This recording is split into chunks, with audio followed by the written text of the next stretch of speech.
Pues abrimos nuestro debate de actualidad en esta noche de martes. Vamos a tratar dos temas que, sin duda alguna, son importantes, sobre todo para los vecinos de Medina y de nuestra comarca, cuando tienen pensado acudir un domingo hasta la Villa de las Ferias.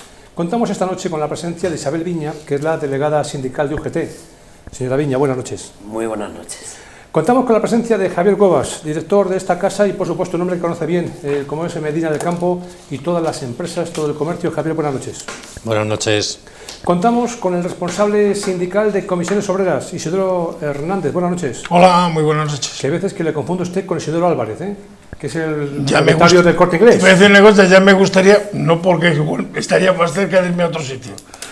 Y por último contamos con un empresario, contamos con un amigo de la casa y un gran polemista como es José Manuel Sánchez. José Manuel, buenas noches. Hola, buenas noches. Si hablamos del domingo en Medina, el domingo comercial, Isabel, ¿tienen los días contados? Es decir, que en poco tiempo veremos cómo completamente el comercio va a cerrar, ¿o hay que dar un impulso para que esto no suceda? Hombre, estoy totalmente convencida de que hay que darle un impulso y bastante importante. No tiene que sucumbir. Yo creo que el comercio en Medina no es solo importante para Medina, sino referente para toda la comarca.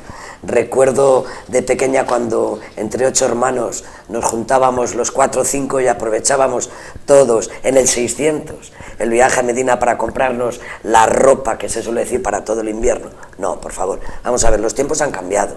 Y yo creo que al igual que los tiempos han cambiado, pues el comercio de Medina del Campo debe de cambiar, debe de reutilizar, tiene que volverse a inventar y tiene que dar un giro totalmente a lo que es el comercio tradicional, porque eso prácticamente ya no existe, va desapareciendo. Vamos a hacer una primera intervención un poquito más corta, luego ya entramos en materia. Javier, Medina comercial, el comercio debe de cerrar sus puertas, o por el contrario, tenemos que aprovechar que tenemos la idiosincrasia Medina precisamente de poder abrir sus puertas los domingos? Bueno, yo creo que al final hay muchas poblaciones que quieren abrir los domingos, muchos centros comerciales que están litigando por abrir los domingos. Al final lo de abrir los domingos y cerrar los jueves a Medina del Campo le vino muy bien, porque era un hecho diferencial que le permitía a la gente de la comarca, como bien decía mi compañera, venir a Medina del Campo. Todo el comercio está cambiando, pero no en Medina del Campo, a nivel general. Hablamos de reinventarse, que sería la palabra, de reinventarse el comercio. Pues bueno, pues el comercio se va a tener que reinventar, todo va cambiando. Cuando abrieron los primeros hipermercados dijeron, ¿pero quién se va a meter allí a comprar? Bueno, pues al final hay hipermercados. Cuando empezaron a hacerse las compras por internet dijeron, esto era residual, ahora vemos que tiene un porcentaje muy alto de compras y dependiendo de los productos ya está muy por encima del comercio tradicional. Ahora lo que tiene que hacer Medina del Campo es festivizar el domingo, es decir, potenciarle al comercio, pero es que el comercio no tiene que reinventarse. Yo creo que el comercio lo que está haciendo ahora mismo es lo que puede dentro de una macroeconomía en la que está cambiando. Lo que nosotros tenemos que hacer es seguir aprovechando el domingo, pues si en su día era por el tema del ganado, hoy tendremos que hacer del domingo pues algo especial. Hay centros comerciales abiertos, donde la compra al final se disfruta, no solo es comprar por internet, tenemos que buscar ese disfrute de la compra. Vemos que los centros comerciales cada día tienen más actividades dentro de los centros comerciales, están llamando a gente, uniéndose y llamando a gente para que a la vez que van a ver un espectáculo o a la vez que van a ver algo, pues puedan comprar. Medina del Campo tiene que seguir esa senda, es decir, tenemos que tener una mentalidad un poco de centro comercial abierto, estar un poco unido y hacer cosas y bueno, pues seguir luchando, las cosas van cambiando. Cuando hablan de despoblación o no sé qué, pues bueno, pues también puede cambiar, puede venir más gente a los pueblos, ahora el teletrabajo. Yo tengo a mi hija que está en Madrid, está deseando cuando teletrabaja se viene y te lo hace desde Medina del Campo porque está más a gusto, más tranquila. Entonces, bueno, pues las cosas hay que ir cambiando y nos tenemos que ir adaptando. Tampoco las cosas son ni tan dramáticas como desgraciadamente muchas veces queremos poner encima de la mesa, pero tampoco están fáciles para el comercio. Entonces, bueno, tenemos que ir adaptándonos a lo que hay y sobre todo, entre todos, tenemos que conseguir que sea un comercio amable y que tenga otros condicionantes. Y el condicionante fundamental es ese, que sea un acto el ir a comprar, que además pueda contemplar otras variantes. Isidoro Hernández, ¿el comercio Medina del Campo, domingo comercial, hay que apostar por ello o ya lo damos por perdido? Vamos a ver, no es que se tenga que dar por perdido, el problema es que hay que reinventarle.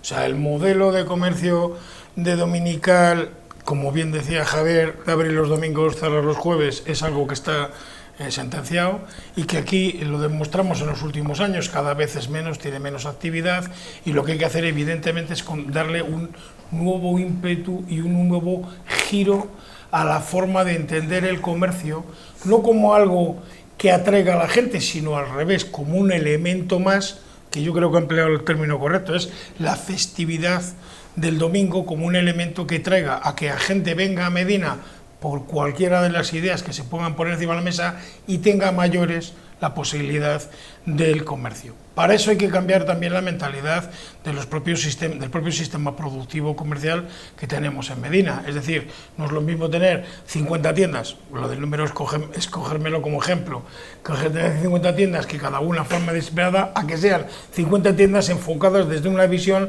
absolutamente comercial, como podría ser un centro comercial, en este caso evidentemente abierto y al aire público, ¿no? Entonces, lo que está claro es que la misma filosofía que tenemos hoy no tiene recorrido y la experiencia nos demuestra que es así porque va cayendo los niveles de venta los domingos por la mañana. Pues José Manuel, para que ustedes hagan una pequeña idea, el pasado domingo yo estuve contando los comercios que estaban abiertos desde la Plaza Mayor, la acera de la parte derecha hasta la Plaza de Toros y solamente 3 comercios. Tadeo, empezamos por ahí, después los chicos de Mandil, subimos ya a exactamente una pastelería que es la Biotica y se acabó. 3 comercios, desde la Plaza Mayor hasta la Plaza de Toros, José Manuel. Pues, ¿me permites que empiece por una canción? Venga. Parole, parole, parole, parole, parole, parole, parole vana. Palabras. Palabras vanas. El comercio tiene que reinventarse, pero que se reinventen ellos. El comercio tiene que adaptarse, que se adapte a alguien a ver cómo puede. El comercio tiene que tener más fuelle y más músculo económico, a ver de dónde sacan el dinero. El comercio debe estar digitalizado, sí, el Estado da para digitalizar ahí el 20%, que el comercio pague el 80%, y además ponga un administrativo para que lo lleve, porque es que la digitalización digitaliza mucho, pero también da su trabajo y tiene su coste. El pequeño comercio en estos momentos, no en Medina, en toda España, yo creo que en toda la Unión Europea, no tiene futuro. No tiene futuro. Va a cambiar. Lo que está haciendo en estos momentos es muriendo lentamente. Aguantará el que pueda aguantar. Por mucho que se reinvente, por muchas páginas web y por mucho que quieran vender el botón exclusivo que tienen aquí en Medina, en Alemania, y mandárselo en un sobrecito. Eso no es negocio. Con eso no se mantienen trabajadores. Eso no da productividad. Y aquí yo creo que en esta mesa hoy vamos a hablar mucho de productividad. Entonces, todos son paroles. O sea, por hablar, es que el hablar lo soporta todo.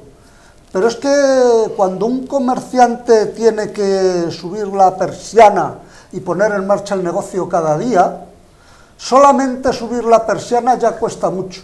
Ojo, no cuesta ni tan siquiera dinero, cuesta el esfuerzo de empujar la persiana para arriba. Y eso, todo el mundo dice que se reinventen, pero nadie apoya a la reinvención. Isabel, acaba de abrir un melón. José Manuel. Me ha venido a la memoria, yo no sé si Isidoro se dará cuenta, el año pasado, por estas fechas más o menos, tuvo una mesa redonda o una reunión con los medios de comunicación y los agentes sociales de Medina del Campo, Gana Medina. Y se refería en concreto al remanente de tesorería que tenía entonces el ayuntamiento de 9 millones de euros para intentar promoverlo por el tema del bono, del comercio, ayudar al comercio, bueno, alguna historia de esas. Nosotros, vamos, por parte de UGT lo apoyamos completamente, como no puede ser de otra manera. Fue una propuesta que fue llevada al ayuntamiento y quedó en agua de borrajas. Al final no sé cuál es lo que ha pasado con los 9 millones de euros de remanente de tesorería, pero bueno, al grano, creo que no podéis hacerlo solos.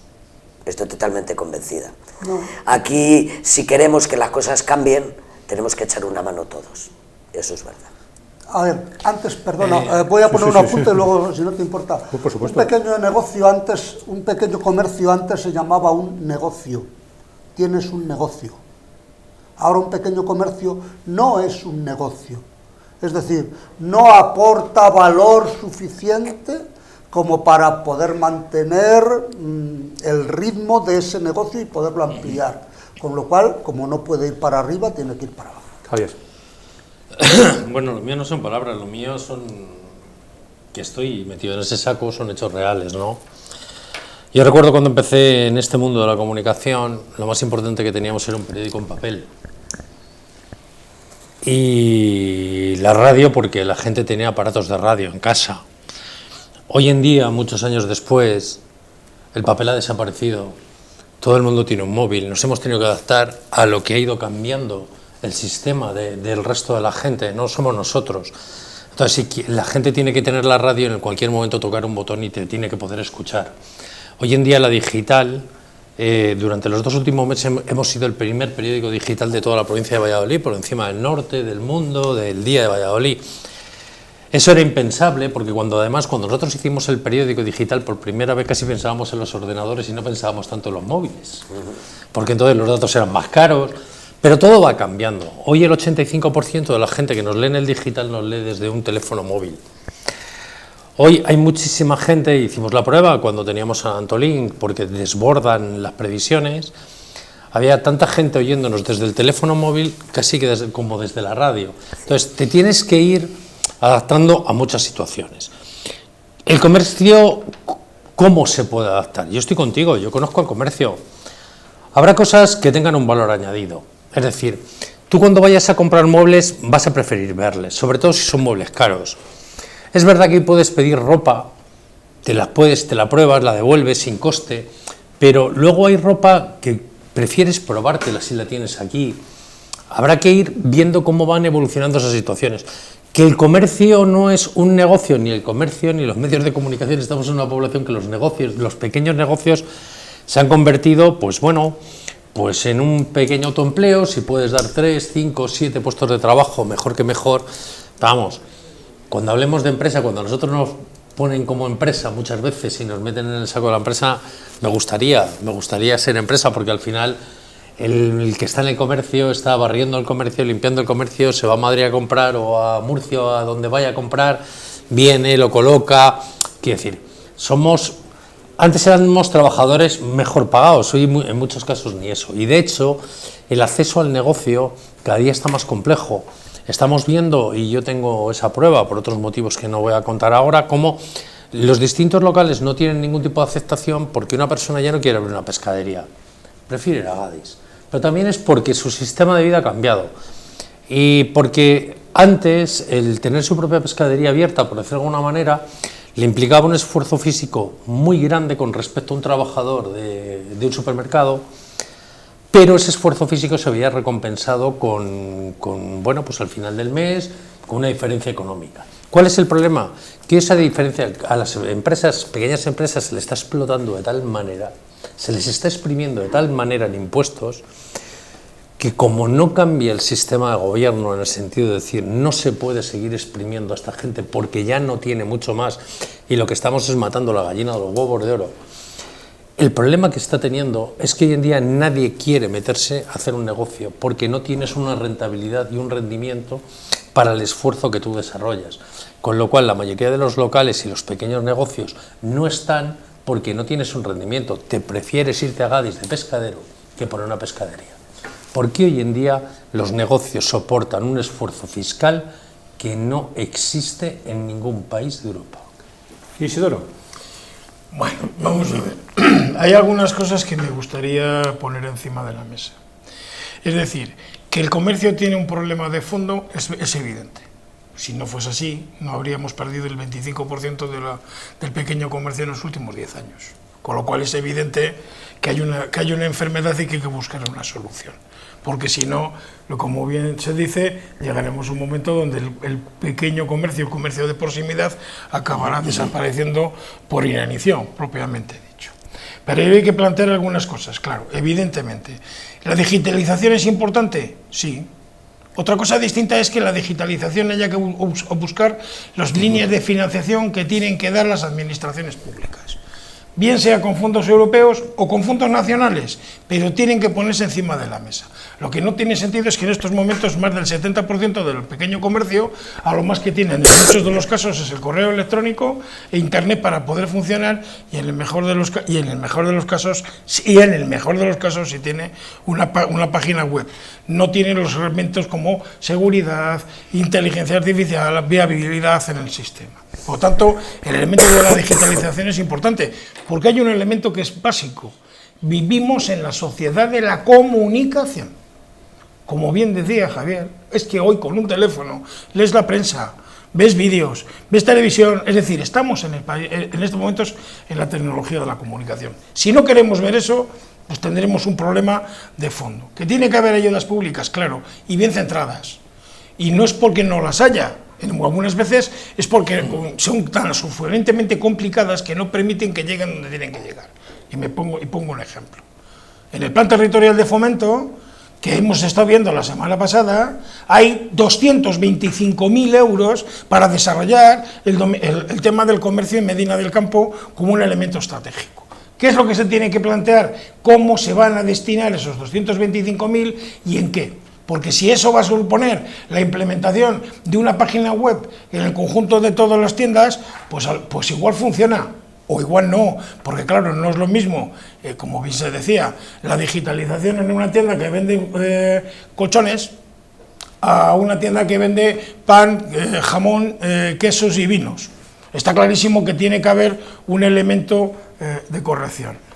Y por otro lado, hay elementos de ayuda que se han puesto en marcha y que están dando buenos resultados en Valladolid, en Segovia, donde con inyección pública se permiten que una vía de acceso es que a través de esos bonos de financiación permitan un cierto nivel de ahorro que le permita al ciudadano con esos bonos llegar al comercio adscrito al mismo y que le permita una cierta digamos, un cierto ahorro respecto a otros sitios. Pero hay un elemento que es evidente, es decir, el pequeño comercio lo primero que tiene que plantear como un elemento de captación de sí mismo es dos elementos impermanentes, que es la satisfacción del cliente con la adaptación en su tienda y la lealtad, o sea, la fidelización del cliente.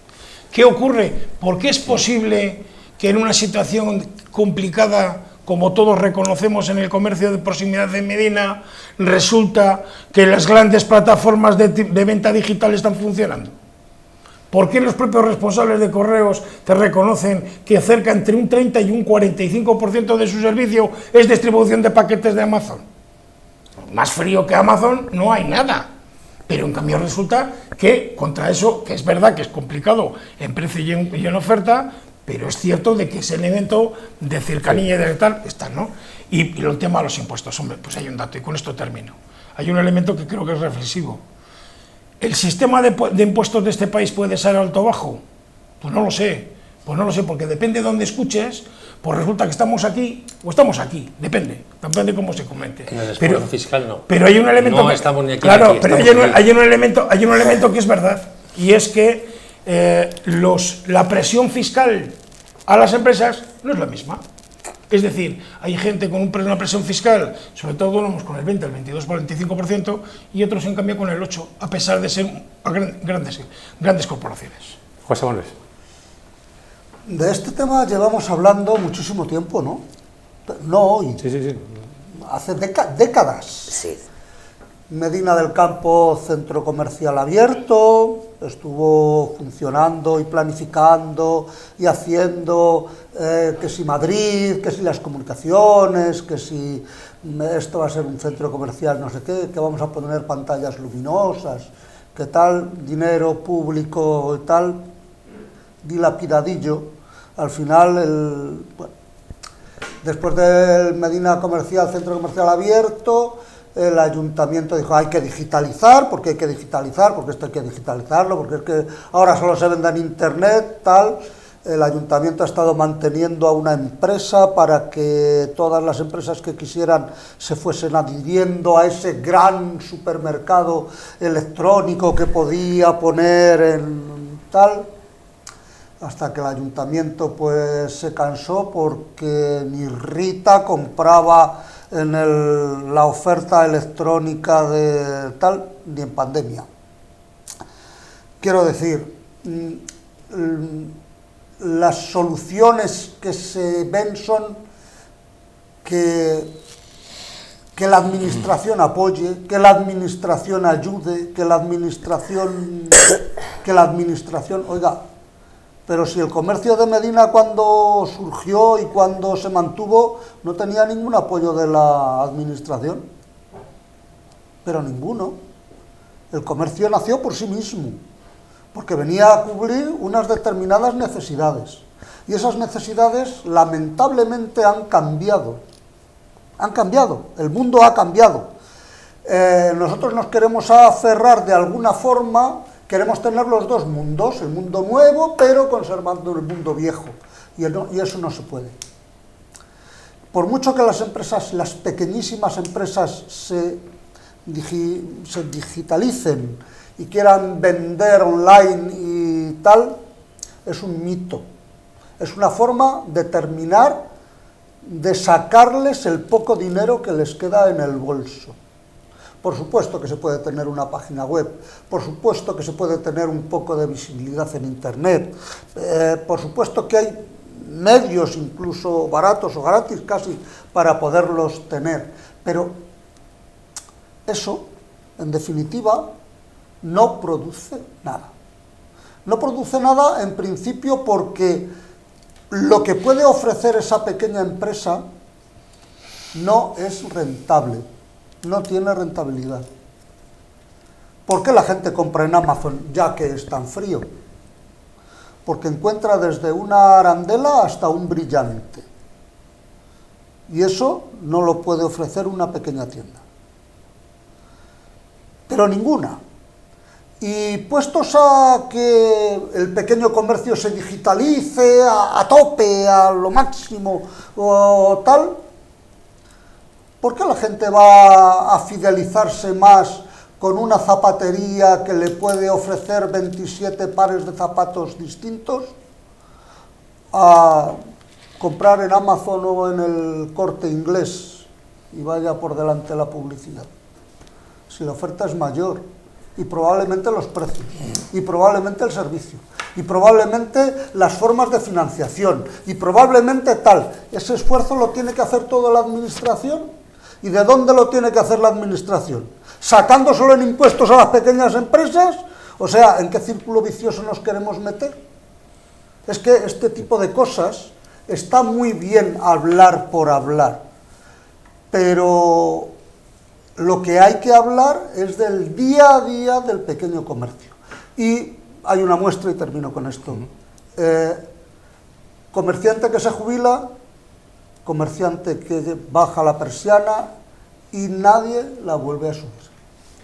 Hace 3 semanas nos visitaba un comerciante de Medina y después en La Voz de Medina Digital, allí estaba colgada la entrevista. Había muchísimos comentarios y sobre todo había comentarios precisamente de algunos trabajadores que decían, hombre, que nosotros también queremos descansar y saber el domingo, ¿no? Queremos conciliar la vida familiar, queremos como todo el mundo estar con la familia el domingo. ¿Qué te parece los trabajadores del comercio de Medina que llevan años y años sin Hombre, descansar? pues una palabra muy importante la que acabas de decir, la conciliación.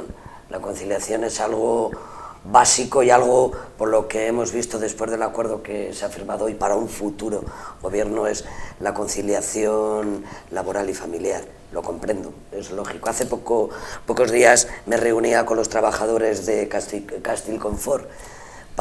Querían ver cuántos domingos libraban, cuántos no, cómo se podía hacer para poder rotar y tal. Y al final la conclusión de todos fue esa, la de descansar los domingos como parte de conciliar.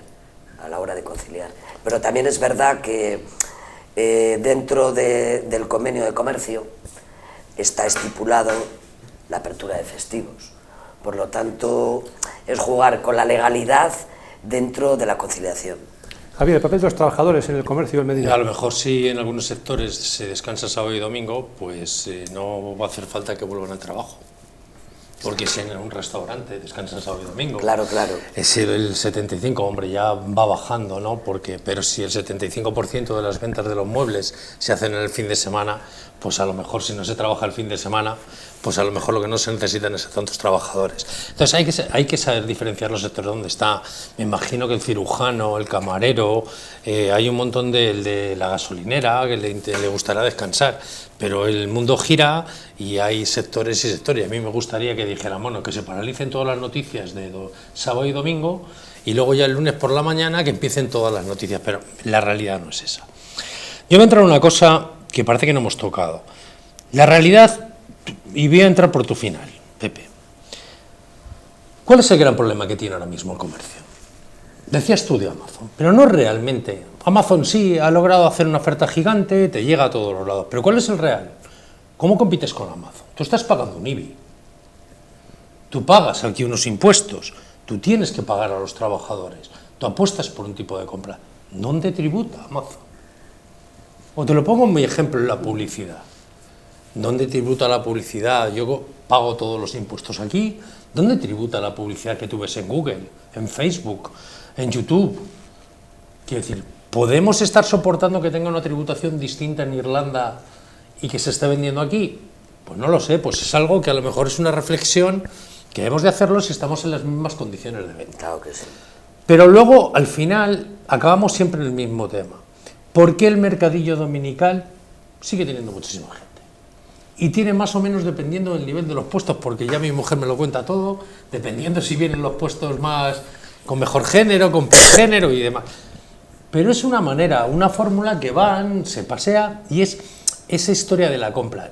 No van al mercadillo en muchos de los casos porque necesiten algo concreto. Vamos a ver qué vemos en el mercadillo. Y luego sí, cae algo, cae algo. Entonces lo que estamos hablando realmente es de esa festividad de la compra, de disfrutar de hacer las compras. Cuando alguien va a un centro comercial, en muchos de los casos, va dando vueltas por las tiendas, pero no va a comprar algo fijo. Probablemente luego compre algo o se le ocurre algo. Entonces, tenemos que apostar, porque es la única manera que nos queda. Al final, podemos estar aquí lamentándonos todo lo que nos dé la gana, hasta mañana, pero no vamos a tener la solución. Y la única solución es que la gente quiera comprar. Y para que la gente quiera comprar, primero, hay que tener precios atractivos, pero cuando estamos compitiendo con empresas donde los impuestos que pagan son mucho más pequeños, donde la mano de obra que tienen es ínfima en comparación al producto que mueven, pues hay una diferencia entre una tienda. Tú imagínate, si hay dos personas en la tienda, para el producto que mueve, compara con el porcentaje que puede tener Amazon o que puede tener otras plataformas. Entonces, ¿se puede vender desde Irlanda en Medina del Campo y que en Medina del Campo no deje ningún impuesto? Pues no lo sé, pues serán cosas que deberá regular la Unión Europea en este caso.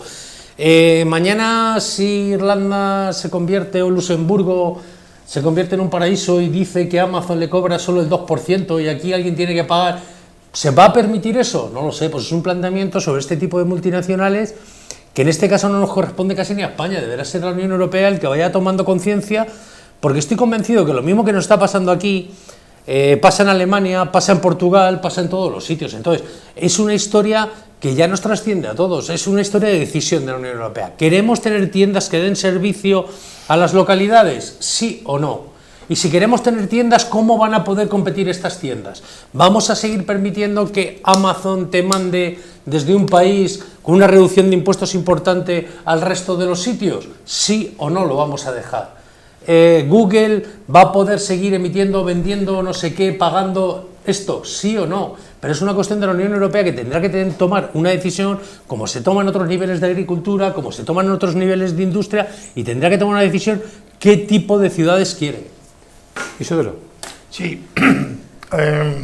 Aunque me permite en su momento, la verdad es que el tema de la pequeña tienda en el mundo rural, en los pueblos pequeños, de hecho hay una demanda terrible de que se abran las pequeñas tiendas en pueblos que prácticamente han cerrado y han desaparecido y no tienen donde comprar el pan.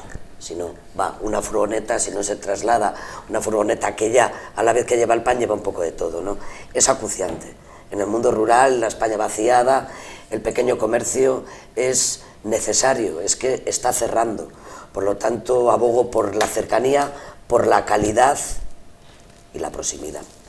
A lo mejor piden comprar el pan en el comercio pequeño porque no lo pueden pedir por Amazon. Exactamente. Claro, lo que quería decir es que, claro, a eso me refería. Vamos a ver, hay elementos que no vamos a poder arreglar ni en esta mesa ni en el ámbito en que vivimos.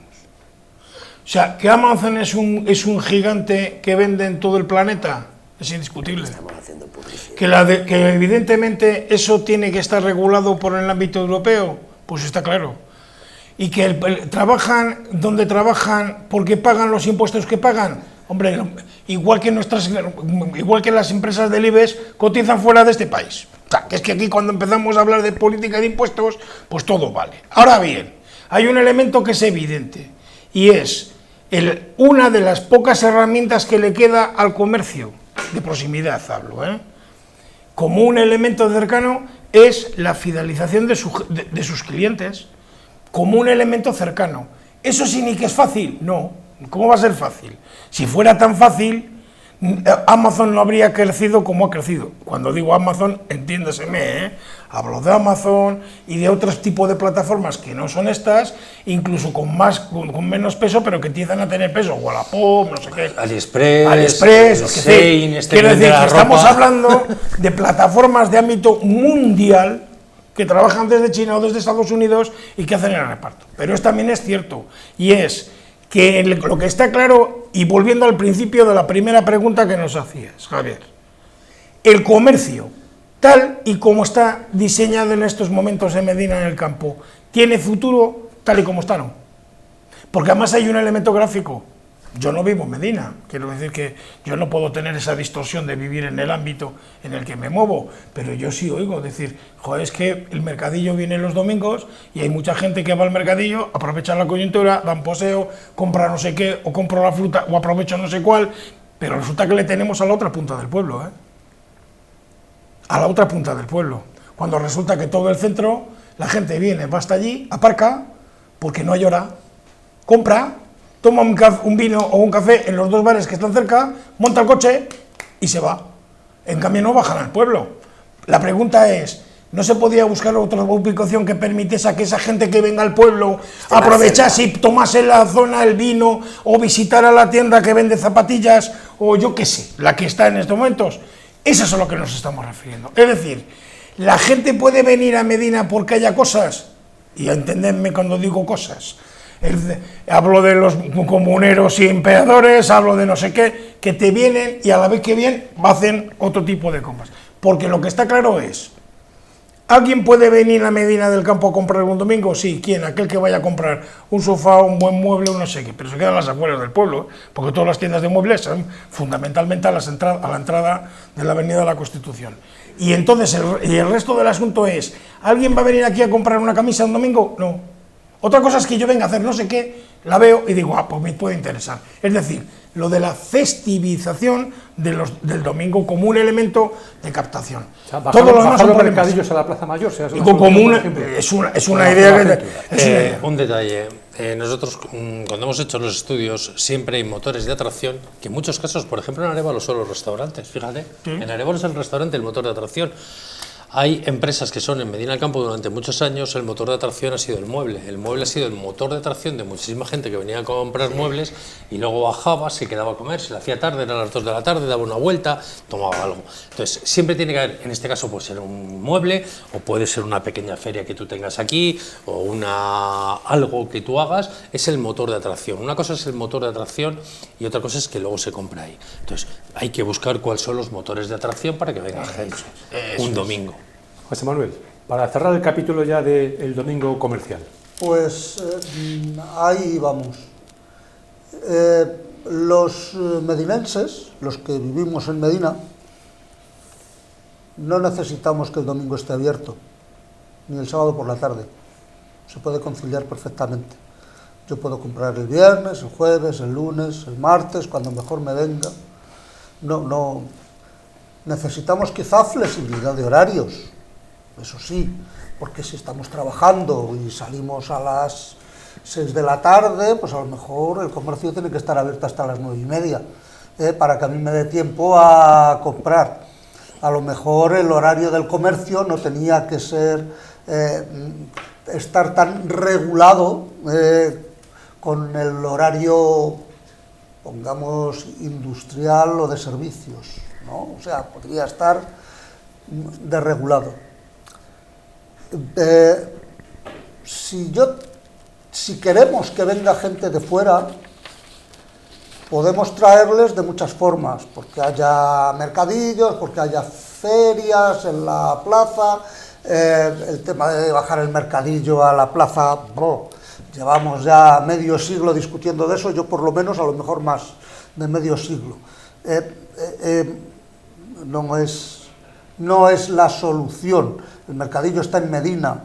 Si la gente se toma un café en los bares que están cerca del mercadillo, pues bueno, pues también tienen derecho a tomar a los bares que están en el extrarradio poder vender un café aunque sea los domingos. Quiero decir que eso no hay por qué traer el mercadillo ni al centro ni a un extrarradio, eso no tiene nada que ver. Pero lo que tenemos que hacer es decir cómo viene la gente, analizarlo y qué favorecemos para que venga la gente. El comercio de Medina ha estado viviendo fundamentalmente los domingos de su comarca. Y Isabel lo decía, nos metíamos los 6 en el 600 y veníamos a Medina. El problema es que los 6 que os metíais en el 600, cuando tú lo decías, eras jovencita, eras una niña, y cabíais todos los hermanos en el asiento de atrás del 600. Ya todos sois adultos, todos tenéis coche. Lo que ocupaba antes un 600, ahora tendríamos que tener plazas de aparcamiento para 6 vehículos. Y no les tenemos, porque la política bonita y guapa y ecologista que tenemos es que no se pueda aparcar en el centro, que no se pueda aparcar ni para repartir. Es que todas las urbanizaciones que se han hecho en el centro de Medina, las nuevas urbanizaciones de calle, lo que hacen es peatonalizar el centro completamente para que todo el mundo vaya a pie. Pero es que no se puede aparcar ni una furgoneta para repartir. Es que no hay un sitio. En el centro se han quitado cientos de plazas de aparcamiento. Claro, ¿por qué la gente va al mercadillo? Porque a lo mejor por allí, incluso en un camino cercano, pueden aparcar. Pero ¿cómo aparcas en la plaza? ¿Cómo aparcas en la calle Maldonado? ¿Cómo aparcas en la Plaza del Parque? ¿Cómo aparcas en las calles adyacentes? Es que es imposible, es que no hay plazas de aparcamiento suficientes. Entonces, ¿cómo tienen que venir? Los compradores físicos, ¿cómo tienen que venir? En globo, y les soltamos en paracaídas, ¿cómo tienen que venir? Es decir, y ese tipo de soluciones, ese tipo de preguntas son los que se tendrían que hacer las administraciones del pueblo. Es decir, si necesitamos plazas de aparcamiento, oiga, pues no voy a urbanizar todavía la calle así, porque necesitamos las plazas. La urbanizo asá, y cuando pueda ir quitando vehículos, porque la gente se vaya quitando de vehículos, porque es imposible. ¿Pero cómo es posible esto? Pero si en Medina del Campo solo se puede circular a 30 km por hora. Pero si es que yo acabo de venir de un viaje hace nada y por el centro de la ciudad donde he estado solo se podía ir a 10 km por hora, a 10 km por hora. Que corriendo vas más deprisa. ¿Cómo vas a llevar vehículo?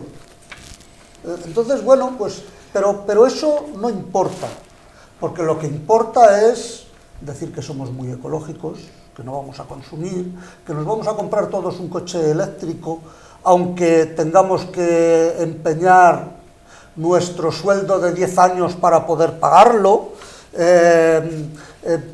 O sea, es que yo no sé, yo no entiendo, yo soy viejo ya, yo no entiendo al mundo en que vamos. Será la famosa Agenda 2030, pero es que esta Agenda 2030... Sí. no da muchas soluciones para el mundo actual.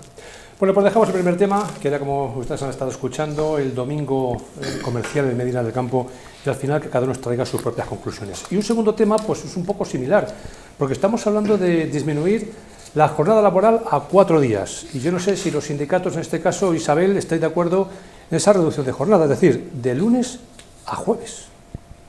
Hombre, claro, siempre todo lo que sea reducir por el tema de la conciliación es las propuestas que se están haciendo en el resto de los países de Europa, llegar a la jornada de las 36 horas semanales, y eso está claro.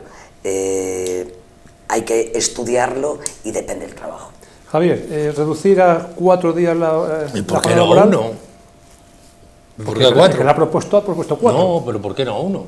¿Qué más da? Si por pedir, y que nos manden el sueldo a casa, por pedir. Fíjate si conciliábamos todos estupendamente el tema. Creo que esto es un tema muy serio y creo que lo que nos hace falta es un poco de cultura económica. España tiene un problema, que es la productividad. Entonces lo que no podemos poner son el carro antes que los bueyes. España, aquellos países donde han tenido una reducción de jornada son países muy industrializados, donde la productividad de los trabajadores es muy alta. Y bueno, pues al final lo que no podemos hacer, creo que tenemos que hacer un estudio importante y lo primero, coyuntural, lo que no podemos hacer es todo el día estar de populismo en la política. Porque como la política vive del populismo y ahora tengo que desviar la atención y firmo un pacto con Sumar y digo que 37 horas, yo digo, ¿por qué no 30 o 25? O que sigan pidiendo. El problema de todo esto, ¿qué es lo que pasa? Si yo mañana voy a comprar una casa, me va a ser más cara, porque claro, al final, ¿quién va a pagar esto? Porque esta historia de decir, no, como están más contentos, pues producen más.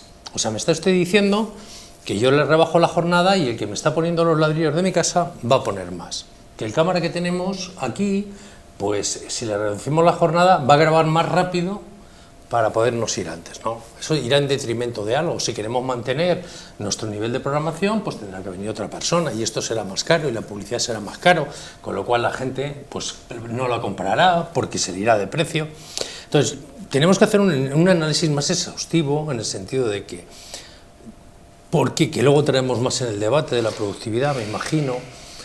Si nosotros lo primero que tenemos que hacer antes de poder hablar de reducciones y de demagogia de 37, como he dicho, 35, 30, porque cuando están hablando de 35 horas, normalmente, y donde se ha aplicado lo de las 35 horas, es en un colectivo sobredimensionado, que son los funcionarios que no están en primera línea. Y cuando digo que no están en primera línea, no son ni los médicos, ni los profesores, ni los bomberos, ni los policías. Son los funcionarios de administración, porque mañana, por ejemplo, cuando tú vas a la Consejería Agrícola de Baleares, pues trabajan más en la Consejería Agrícola que consejeros, o sea, que agricultores censados en Baleares. Si esta gente, en vez de trabajar 30 horas, trabajara 10, ¿lo iba a notar alguien? No. ¿Y si la mitad se quedara en casa? Tampoco. Pero eso no es un ejemplo de la vida real, porque muchas veces nos quieren aplicar cuando sobredimensionamos plantillas en la administración pública, que es lo que está pasando, y no en la administración pública del Estado, en muchos ayuntamientos, en diputaciones, bueno, pues en el caso del tema de las regiones, ahí yo creo que la parte administrativa, en un mundo que ha avanzado, donde un software es más avanzado, donde todo lo tenemos que pasar mediante internet, le llega a todo, no hemos bajado el número de funcionarios. Siempre nos estamos pegando con funcionarios de primera línea, que necesitamos médicos, que necesitamos profesores, que necesitamos policías, que necesitamos bomberos, que necesitamos esos funcionarios de primera línea. Pero los funcionarios que están detrás de la administración, que siempre ponen a estos de ejemplo, son los que verdaderamente cuando dicen, oiga, podemos bajar a 35 horas, y estoy convencido de que pueden bajar a 20, y estoy convencido de que no lo vamos a notar ninguno de los administrados. Pero otra cosa muy distinta son los negocios reales o lo que nos puede pasar a las pequeñas empresas para mantener esto. Isidoro, bajamos a 4 días... Me vas a permitir, porque lo digo por una razón sencilla. No, sí, iba a hacer una puntualización. Déjame, por favor. Hay muchos países de Europa y ¿por qué no hay un España? Hay un elemento que me gustaría aclarar en este asunto. Lo digo porque es que aquí hay dogmas de fe con el tema de la jornada. Y me voy a explicar. En 1910 se implementa la jornada de 8 horas como jornada de trabajo. Aquello iba a ser la hecatombe. no pasó absolutamente nada. La destrucción total. En junio del año 83 se implementa la jornada de 40 horas, 1826,27 minutos, y aquello iba a ser el caos. Pues no solo no ha ocurrido nada, es que en estos momentos el 90% de los convenios colectivos de este país tienen por debajo de las 1.800 horas. Es decir, ya no están en las 40 horas semanales. Eso no significa que se cojan 40 horas semanales a efectos del cálculo de jornada. Eso no significa eso, sino que significa que en el conjunto del año, ya no haciendo 40 horas a la semana, evidentemente haces más horas de las que realmente necesitas y por lo tanto tienen que hacerse elementos de compensación. Tercero, hay un elemento que es claro, nosotros los sindicatos, y hablo por el mío, que es el que me corresponde, no hemos dicho lo de trabajar 4 días y descansar 3. No, eso es una apuesta de una formación política, que tiene todo mi respeto, como todas las formaciones políticas, sino nosotros lo que hemos dicho es que hay que trabajar en la línea de reducir la jornada que mejore las condiciones del conjunto de los trabajadores. ¿A qué niveles? Fundamentalmente de aquellos que no están cubiertos por negociación colectiva. Porque los que están cubiertos por negociación colectiva, y por suerte o por desgracia estoy negociando 3 convenios, 3. Ya no estamos discutiendo las 1.826, estamos discutiendo 1.776, 1.772 y 1.775. Por lo tanto, ya no estamos ni tan siquiera hablando de las 1.800 horas. Segundo, hay un elemento que es falso, y lo digo con todo cariño la expresión que empleo. Me explico. Eso de que es que, claro, es que toda la implementación de las 35 horas solo pasa en la administración, debe ser porque como soy trabajador de una empresa pública, a lo mejor me siento aludido. No soy funcionario, lo digo tampoco para clarificar. Pero hay un elemento gráfico. A raíz de la pandemia y del cierre de las administraciones, me gustaría lograr algunas de las opiniones que se han vertido en este país con los problemas de comunicación que han tenido los trabajadores, a poder ser atendidos por la Seguridad Social, entre otras cosas, porque decisiones políticas que se toman en el 11 supone de facto que hay un 25% menos de actividad profesional en algunos ministerios. Por lo tanto, eso de que es que no se les nota, cuidado, porque si me gustaría ver a alguno de las personas que han intentado jubilarse y no se le podía tramitar, porque claro, es que Internet lo aguanta todo, sí, pero al final tiene que haber un funcionario que ponga el sello y habilite esa asunción. Por lo tanto, el tema de las 4 días es una propuesta que se vuelvan a pedir una formación política, que no es la propuesta de los sindicatos, no la ha sido nunca, y que nosotros lo que estamos diciendo es, lo que no tiene ningún sentido es seguir hablando de una jornada máxima legal que en estos momentos se hace 40 años y que la realidad en un porcentaje altísimo está por debajo de 40. Entonces, ¿hay algún problema en adaptar la realidad, la normativa a la realidad? No, simplemente es ajustarla a ese criterio. Por eso digo que en este caso concreto no estamos hablando de 4 o 5 días, estamos hablando de jornada, que eso puede ser una propuesta de 4 días o simplemente se puede estar hablando de 5 días, pero con un ciclo distinto de jornadas. José Manuel. Pues hemos dicho cosas muy interesantes, yo creo, y faltan algunas más, pero supongo que podremos llegar a ellas. A ver, ¿qué problema hay en trabajar 3 días y 3 días? Si para la empresa le viene mejor poder tener las jornadas de 8 horas y solamente 3 días, porque así puede contratar a 2 trabajadores y repartir 3 días y 3 días y tal, ¿no? O sea, no pasa nada, tal, no que solo 6 horas y media o 6 horas y luego tener que contratar a alguien para cubrir 1 hora y media o tal, o sea, porque cada actividad es distinta. No es lo mismo la actividad que puede tener un restaurante que la actividad de una fábrica que trabaja 24 horas seguidas a turno.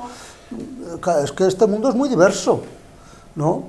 Entonces, querer establecer una única jornada sin la suficiente flexibilidad laboral como para poder tenerla y adaptar la empresa y los distintos miles de tipos de empresa que hay, no sirve para nada.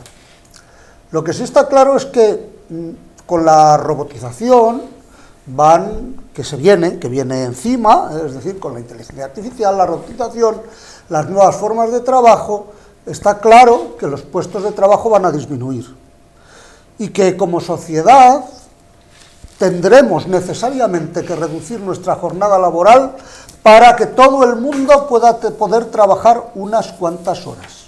De hecho, el trabajo a tiempo parcial en estos momentos es inmenso.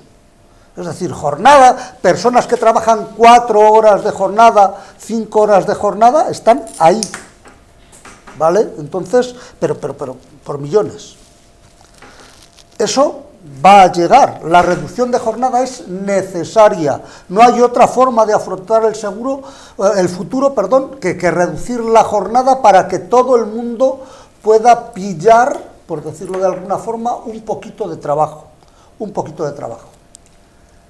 De lo que no estamos hablando en estos momentos es de la segunda parte de la propuesta, que es manteniendo el salario. Se puede mantener el salario, incluso subirlo, no pasa nada, porque eso para una empresa no supone nada. O sea, pagar el salario a un trabajador para una empresa no supone nada. Es simplemente un coste. Ese coste se aplica al producto y ese producto se vende por otro determinado importe, ¿vale? Entonces, la única cuestión es ¿quién va a pagar el importe final del producto? El trabajador, claro. No hay otra forma, es que todo sale del trabajador, es que todo sale del que produce, es que todo, volvemos ahora a lo que decía Javier, todo se reduce a un problema de productividad. Igual que no es lo mismo tener el salario mínimo interprofesional en Villaverde de Medina, por ejemplo, que en Medina del Campo o que en Madrid, porque no es lo mismo, no da lo mismo, tampoco da lo mismo, tampoco es lo mismo la productividad que puede tener Alemania con un determinado tipo de industria a la productividad que puede tener España con media España trabajando de camarero en la Costa del Sol. La productividad no es la misma. Entonces, está claro que mientras mira, en las nuevas disposiciones a las que ha llegado Sumar y el PSOE, quieren hacer un observatorio de productividad, y por algo es, porque nuestra productividad con respecto a Europa es muy baja, pero de eso no queremos hablar nadie, porque Comisiones Obreras habla de reducir la jornada de 1.800 no sé cuántas horas a 1.700 no sé cuántas horas, bueno, vale, bien. Y además, en el otro capítulo, en el de la productividad, ¿qué es lo que estáis negociando? Isabel, no es comisiones, es UGT. Tenemos los ejemplos, por ejemplo, en Islandia, con un modelo, su modelo de 100-80-100, que ha conseguido la participación de un 90% de trabajadores y trabajadoras. La participación de un 90% en la reducción de jornada. Han reducido la jornada en 80 y tantos. ¿De Islandia me hablas? Sí. ¿Cuál es la industria de Islandia? Pues, no lo sabes, pues te lo digo yo.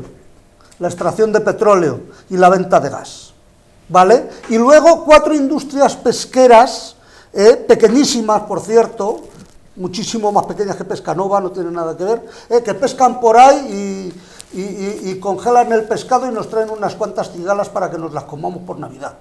Efectivamente. Manchadas de chapapote. Sí, de lo que sea, pero ahí está. Ellos venden gas y petróleo. Sí, pero independientemente de lo que vendan o de lo que produzcan, hay trabajadores. Como hay trabajadores y trabajadoras, la reducción de jornada ha sido posible. En Bélgica, como es otro modelo distinto, porque es voluntario. Es voluntario. ¿Y a qué se dedica Bélgica fundamentalmente? Y, por ejemplo, me estabas hablando, depende de cómo y cuál. Está claro que, por ejemplo, mi sector, El sector de ayuda a domicilio es un sector que es de atención a la gente mayor, es una atención sociosanitaria y personalizada. Evidentemente que no puede dejar de asistirse a la gente mayor, eso está claro. Lo que no puede ser es que ahora mismo exista una jornada de lunes a domingo y ni siquiera haya un fin de semana de descanso. Eso es otra cuestión. Efectivamente. Es que eso no Lo tiene que nada quiero que decir, ver, que porque está claro que esas jornadas no pueden ni deben existir en el siglo XXI. Claro. ¿Vale? Vale. Entonces, para cuidar a esa persona quiero mayor, a lo decir? mejor no tiene que haber una persona, tiene que haber tres. Exacto. ¿Qué quiero ¿Quién decir? va a pagar Sí, a las tres? pero ¿qué quiero decir con esto? Con esto quiero decir lo siguiente, que depende del trabajo y claro que hay que hacer un estudio muy meticuloso antes de aplicar el tema de la reducción de jornada. Javier. Primero, me está sorprendiendo mucho en el tema sindical, porque yo creí hoy que iban a estar indignados, porque ¿dónde queda el diálogo social? ¿Dónde queda? ¿Dónde quedan los convenios colectivos? ¿Para qué se reúnen los sindicatos con las empresas? ¿Para que luego legisle un gobierno y se salte toda la torera? Yo creo que en este país habíamos avanzado más con el diálogo social que con las imposiciones, según mi criterio. Segundo, mira, lo de los dogmas de fe es para aquellos que no saben de economía. Yo ya te lo explico por si no lo sabías. Cuando estás hablando de hace muchísimos años, de 1800, la jornada laboral es, mira, cuando tú hacías en un ámbito geográfico y no había globalización, todos competían con las mismas armas. Pero tú estás hablando ahora de una globalización, que los tomates que producimos en España tenemos que competir con los tomates que producen en Marruecos. Y la única manera de poder competir es con la industrialización. Porque claro, es porque de la otra manera, si no somos más productivos y tenemos una serie de productividad, porque si los otros bajan coste, nosotros tenemos que producir mejor. Que yo estoy contigo, sí, lo que quiero es reducir, pero tiene que ir a la par la productividad para poder ser competitivos, porque de la otra manera, ¿sabes lo que pasa? ¿Cuál es la única solución? El poner a funcionar la máquina del dinero, y todo lo que falte lo hacemos con la máquina de dinero, con la inflación, y nos convertimos en una Argentina, y tenemos al 50% en riesgo de pobreza, con una inflación del 184%. Entonces, tenemos que ser conscientes de que yo creo que aquí somos personas cultas y que nos gustaría lo mejor para todo el mundo, pero la suma de 1 más 1 siempre son 2, no son 3. Porque si son 3, el otro es la máquina de hacer dinero, la inflación y la pobreza de todo el mundo. Mira, los países donde menos se trabaja, o donde tienen más productividad, están Alemania, Dinamarca, Noruega y Países Bajos. Han invertido muchísimo en tecnología, tienen una alta productividad. Tú hablabas de Islandia, pues es que Islandia aún así tiene muchísima más productividad, no es de lo más $71, pero es que si hablamos de Irlanda 139, Luxemburgo, Noruega, Dinamarca, Bélgica, Suecia, Estados Unidos, Suiza, Alemania, Austria, Francia, Países Bajos, ellos tienen un tipo de productividad y como han logrado esta productividad, sus productos son competitivos en el mercado, vendan donde los vendan. Nosotros lo que tenemos que hacer, y por eso digo que ponemos el carro antes que los bueyes, lo primero que tenemos que hacer es trabajar para aumentar la productividad, para que esa productividad vaya en beneficio de que los empleos y los trabajadores puedan trabajar menos. Pero lo que no podemos hacer, nos gustaría en un secano coger cosechas de regadío. Lo primero que tenemos que hacer es poner el agua, luego coger cosechas de regadío. Estamos poniendo las cosas mal. Y lo que no puede ser es que un gobierno ahora, que es un tema populista 100%, se invente una cosa y que luego te den como excusa que es que van a producir más porque van a estar más contentos. O sea, es que me da la risa la negligencia con la que se toman estos temas, porque estos temas son temas económicos.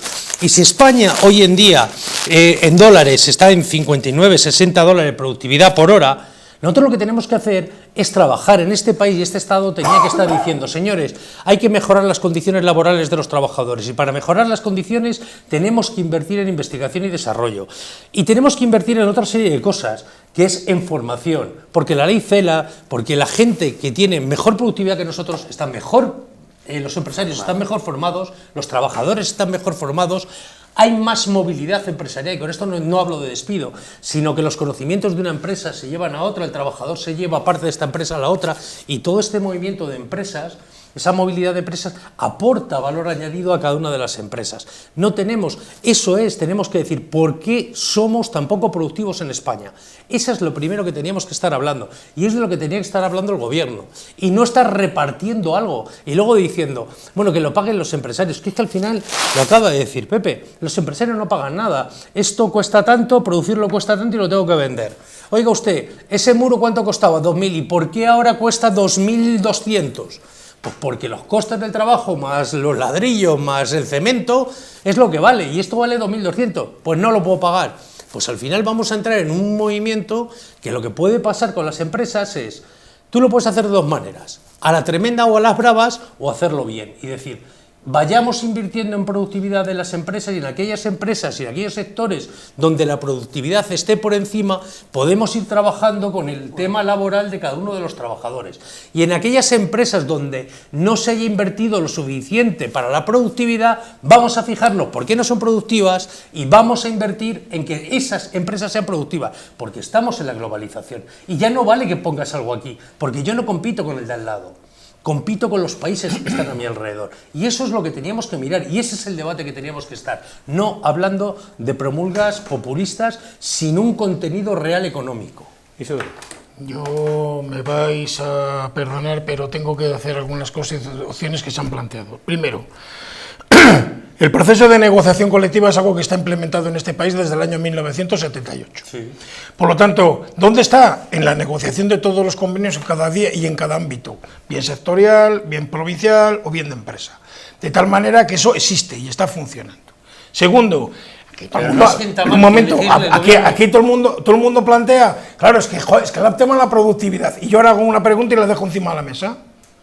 Este país tiene 12 millones de horas extraordinarias a la semana, que no se pagan. 12 millones de horas extraordinarias a la semana, que no se pagan. Por lo tanto, ¿Quién conoce eso? Hombre, son datos del Consejo Económico y Social de España y datos del Ministerio de Trabajo. ¿Sabrán en las empresas donde no se pagan? Entonces, lo que quiero decir, de trabajo, ¿dónde está? yo no soy policía, ese dato es un dato que se sabe. Pues te prometo en mi vida. Entonces, ¿cuál es el problema? El problema es que hay un montón. Hombre, no hace falta que tenga que recordarlo de media jornada. 12 horas. Pero para eso están las inspecciones de trabajo. Vale, pues es lo que estoy diciendo. Si no estoy diciendo que la culpa la tengan los empresarios, lo que estoy diciendo es... No, la tienen los empresarios, que hacen eso, ¿eh? Ya lo sé, y los trabajadores, y la inspección de trabajo y todo. Lo que quiero decir que cuando se habla de productividad, hay que hablar también de otros conceptos. Eso implica que tenga que ser 37, 36, 38... No lo sé, es que no lo sé. Porque primero no conozco el dato del... 36 horas se trabaja en España de media. No conozco el informe técnico o no técnico o electoral del grupo PSOE-Sumar. Además, en lo personal me da igual, porque yo no estoy en ese ámbito de actuación, ¿vale? Lo que sí quiero decir es que nosotros hace tiempo que decimos que hay que hacer una corrección al tema de la jornada, primero, porque hay un porcentaje moltísimo de trabajadores que ya están regulados por negociación colectiva y que los que quedan son los que no tienen convenio colectivo, 800.000 trabajadores en este país. Que ya es. 800.000, que son los que cobran el salario mínimo interprofesional, que no hay ningún convenio colectivo que les ampare. Y en un estado de precariedad. Y entonces lo que estamos planteando es, ¿esto se puede regular a la media de la situación de las jornadas de los convenios? Sí. ¿A quién? Aquel que no tiene negociación colectiva, que no puede estar amparado ni por el diálogo social ni por el diálogo de la negociación. Dos, estamos planteando que un nivel de productividad tiene que pasar ineludiblemente por una mayor productividad dentro de los horarios normales de actividad. Y no estamos diciendo con esto que no tenga que haber horas extraordinarias. Lo que no puede ser, porque ese dato es un dato preocupante, porque eso sí que es dumping social. Es decir, yo utilizo a mis trabajadores que no pago para conseguir mayor productividad que mi competencia. Por cierto, empresarios también. Por lo tanto, hay elementos que hay que regular. ¿Esto es la panacea? No. ¿Hay que buscar soluciones? Sí. Pero que en todo caso la globalización es esa. Pues claro, pero la globalización es todo, ¿eh? Todo. Lo digo por lo de los impuestos, que también ha salido antes hablando del comercio. José Manuel, un minuto que tengo que ir terminando. Un minuto. Sí, bueno, no, he sido yo el primero que he dicho que efectivamente el trabajo había que repartirlo, y que el coste del trabajo lo iban a pagar los clientes, no hay otra forma de hacerlo. Eso de que se hacen horas extraordinarias y no se pagan no sé cuántos millones y tal, pues si con ese montón de horas extraordinarias que se hacen y que no se pagan, tenemos una productividad tan baja, si se llegan a pagar todavía la tendríamos más baja. Entonces casi lo ponemos peor. O sea, yo no estoy abogando porque no se paguen las horas extraordinarias. En mi empresa no es que no se paguen las horas, es que se pagan los minutos, ¿vale? Yo no estoy metiendo en el No, claro, ya lo sé. Bueno, que quiero decir que hay leyes en este país. Evidentemente. Que el control horario se lleva a efecto, o se debería llevar a efecto. Creo que lo que estás diciendo es una quimera. Eso díselo a los empresarios que tienen a los trabajadores del campo trabajando de lunes a domingo las 24 horas. Quimera. Pero mira, es una quimera. Yo este año he tenido una inspección de trabajo que han ido a inspeccionar el control de horas. Y el año pasado tuve otra que fueron a inspeccionar el control de horas. Si en mi empresa todos los años han ido a inspeccionar el control de horas, será porque mi empresa está en el centro.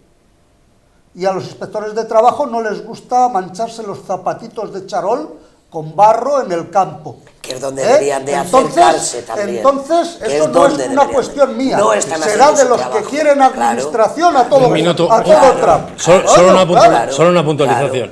Yo creo que por el bien de este tipo de debates no debemos de mezclar las estafas o el tema. Porque es una estafa. Ya lo sé. Es una estafa. Y esto de estafa, además, es que aquí se demoniza mucho al empresario, ¿sabes? En este sentido. La estafa o lo que hacen los trabajadores, porque también podríamos hablar de la policía que les ha metido a esos empresarios en la cárcel por tener explotándose a los trabajadores. Y si no hay más en la cárcel es porque no les habrán pillado. Con el tema de, y yo cuando decía lo de los sindicatos, yo es lo que te quiero puntualizar, es porque cuando se aborda desde los sindicatos, se aborda las temáticas por separado, es decir, tú estás abordando el metal, estás abordando la banca, estás abordando, y cada uno es distinto. Que llegue un gobierno, y por eso te lo decía, que me extraña que no estés cabreado, que diga, esto para todo, y dice, hombre, cada uno de los sectores tiene una problemática distinta, tiene una productividad distinta, y desde los sindicatos, cuando se hacen las negociaciones con las patronales, se miran cada uno de esas. Y el gobierno lo que ha hecho es decir, me da igual lo que piensen los sindicatos, lo que piensen los trabajadores, voy a poner una tabla y ahí se las arregle. Me vais a perdonar, porque y ha pasado por encima de los convenios, que es lo que te quiero decir. Quiero 10 segundos. Isabel, ¿estamos más cerca después de 3 meses de pasar por las urnas de un gobierno nacional? Después de lo que vamos conociendo, 10 segundos. Hombre, creo que cada vez estamos más lejos de que se vuelvan a repetir las elecciones. Javier, ¿estamos cerca de un gobierno ya o no? ¿O estamos lejos de...? Depende de las tragaderas que valgan los sillones para aguantar los chantajes. Isidoro, ¿estamos cerca de un gobierno o no? No soy adivino. No soy adivino. ¿Qué puede pasar de aquí a finales del mes de noviembre? Es imprevisible. Pero en todo caso, en cualquiera de los casos, una de dos, o tenemos gobierno o tenemos elecciones. Ahora sí que ya no hay marcha atrás. José Manuel, 10 segundos. Gallego. A por un triple. Yo termino antes. Puigdemont es un cachondo mental. Ha dicho hoy que no quiere... Que Puigdemont es un cachondo mental, que puede pasar cualquier cosa. José Manuel, Isidoro, Javier, Isabel, gracias por venir. Gracias. Gracias a vosotros.